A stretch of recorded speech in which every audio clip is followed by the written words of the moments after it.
প্রধানমন্ত্রীর আমলারা মানে না। তখন আমি চাইছিলাম আত্মহত্যা হয়ে যাবো। তুমি মুক্তিযুদ্ধ হইবে, টাকা দিবে না, কেমন হইবে? সরকারের টাকা খাইবে না? হ্যাঁ, দিলে খাইলাম, না দিলে না খাইলাম। কয় আমার বলতে আছে প্রধানমন্ত্রীর কাছে যাও, আর আমাদের হইলে টাকা দিতে হবে। প্রধানমন্ত্রীর আমলা যারা আছে কার্যকারী অফিসে, এরা মানে না, মানছে না। আমি গরিব, যখন আমি তো প্রধানমন্ত্রীর কাছে যাইতে পারবো না, ওই জন্য না মানিয়ে আমার তো কিছু টাকা আর্থিক আদায় করতে পারলে তো, আর্থিক থাকলে না দেবো, না থাকলে। উপজেলার যে কমান্ডার বানাইছে, কমান্ডার চাইছে 20,000 বাঘাইছড়ি উপজেলার চাইছে 20,000, রাঙ্গামাটি জেলা বাঘাইছড়ি। তারপরে আসছি এখানে সচিব, আমি ওই 20,000 টাকা চাইছি। আর আমি একটা দরখাস্ত লিখছিলাম রাষ্ট্রপতি জিল্লুর রহমান সাহেবের কাছে। 11 সালে উনি আমার 3,000 টাকা পাঠাইছেন।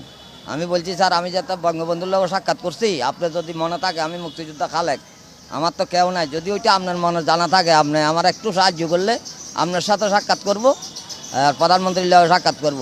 তখন উনি 3,000 টাকা পাঠাইছে তো উপজেলার তো আমার টাকাগুলো দেয় নাই।